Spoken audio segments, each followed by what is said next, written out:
Ronnie Fish Cakes. There are many types of people in the world, all from different backgrounds, who are all shaped by their day-to-day actions. And there is a very special type of person who lives a life of putting in full-time hours into a video game just to get a slightly cooler hat. I'm of course talking about the Destiny 2 player. This community is full of people who are fully willing to spend dozens of hours every week simply grinding, completing entire dungeons just for a chance at a cool item. And if they don't get their item, rinse and repeat. Actually, skip the rinse part. The Destiny community isn't exactly known for their great hygiene. I, like many of you, don't understand why they expose themselves to this cycle of endless grinding, but one thing I can't say I'm not curious about is what would happen if one of them went outside. You know, like where there's grass and the sun. And so I called up a buddy of mine that I met in high school and I told him I needed help with a project, and when he asked what kind of project, I withheld all details from him,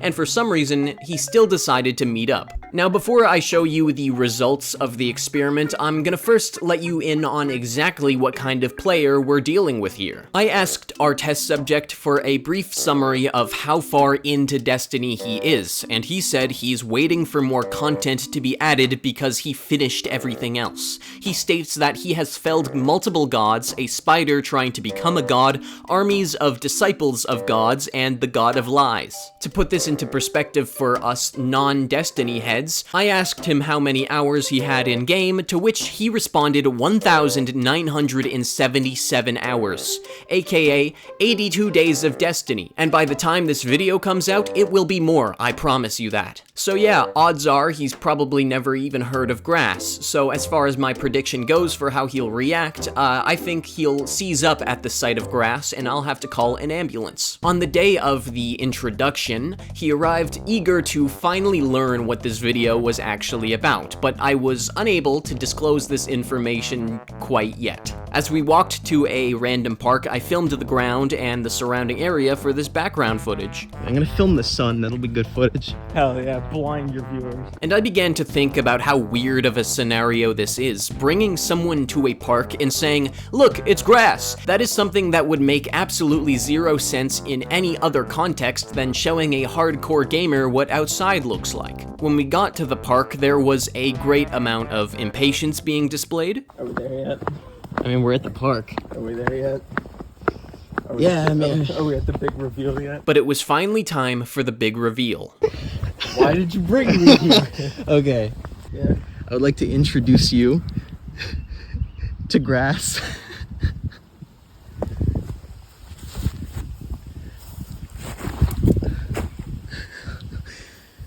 How is Sun it? is bright in my eyes. Much to my surprise, the Destiny player formed an immediate connection to the grass in a way that I could have never predicted. It was like millions upon millions of years of evolution were stripped away in an instant, and all that was left was simply an animal in nature. Removed from his natural habitat, the Destiny player still retained his air of calmness despite the fact that he was surrounded not by his fellow guardians and ghosts, but instead plants and life. After this unexpected display of content when placed in an unfamiliar environment, I was left desperate for answers to all of my questions. So we departed from the field of green and I set up a makeshift interview in my laundry room in order to pry into that mind to figure out exactly what he thought of grass. I'm holding you ransom. Oh shit. Damn.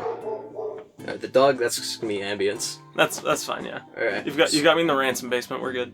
Hey, don't say that on camera. Don't say that. It's not ransom. So before we get into how your experience went out in the field, I'll start by asking, what was your knowledge of grass prior to today? It's green, it's scratchy, it's on the ground, and bugs like it. Because we are currently in spring, the grass is very healthy and very green at this time of year. Did you expect that level of vibrancy in the grass's color? I expected it to be a little more green because sometimes it is a little more green. A little more green? I mean, it looked pretty green to me. Yeah, I have a window, I can see grass, and I'm colorblind. Okay. You forgot about that, didn't you? No, maybe. Don't worry, that won't affect the rest of the interview at all. At all. There's no more questions. There's no more No questions, more questions about like color. They're all color. Oh shit! How did it smell? It didn't have a smell. You didn't smell. Are you sure? Yeah, I grabbed it, I smelt it. You grabbed it and smelled it, and you smelled nothing. It just, no. There was no grass smell at all. No grass smell. The only time there's a grass smell is when you cut it. Next question. Would you say the color of the grass was more emerald green, or was it fern green? Fern green. Fern green? Yeah. Okay. It's a fern green. Go ahead and give me your thoughts on grass in general. Where do you stand with it? You know, what's your impression? It's pretty cool. It's pretty cool. Yeah, it's pretty cool. I mean, this is kind of the first time you've been introduced to grass formally. Formally, yes. Informally, nah. So your informal meetings were okay, and then this time was also okay. Yeah, it was pretty good. All right. So the formal meeting didn't bump it up in. It your eyes? bumped it up a little bit. All the little bit. informal meetings were usually when I went to go get like pop or something, Okay. so I could continue killing God. Okay. Would you ever see yourself interacting with grass ever again? Yeah, Yeah. yeah. It was a pleasant enough experience to go back. It's a pleasant enough experience. Yeah. Okay. Were you thinking like picnics in like a public park under a tree? Picnics would be cool, but also just laying in the grass. Just laying in the grass. Yeah. Oh, last question. How did it stack up against the grass in Destiny? Did it look anything like it does in game? Well, I can tell you right now, it's not bulletproof and it's not holographic, so... I mean, we didn't test that it was bulletproof, so... Okay. 1v1 battle, grass versus bullet. Grass versus bullet. Actually, I think the dirt would take more damage than the grass. The dirt wouldn't take more damage than the grass. Yeah, Alright. the dirt would lose. The dirt being called in as support to make it a 2v1 would lose to bullet. Right, well, I guess that concludes our interview. Do you have any last statements that you would like to tell the people about regarding grass or Destiny and grass? Grass is cool. I'm going to kill God. Peace. After the interview's conclusion, our Destiny-playing test subject stepped outside, whistled very loudly, and was picked up and flown away by a giant bird. And with that, I was left to ponder and analyze the results of this experiment. Although this experiment was conducted with a small sample size of 1, the observations regarding the subject's behavior in the proximity of grass was less formal and cautious than I was anticipating, but instead more uncouth with a sense of familiarity behind the Destiny player's actions. I believe this to be due to the subject being subjected to seeing grass out of his window every day that he was so comfortable touching it when he was brought closer into its proximity. All of that pretty much sums up to he enjoyed the grass.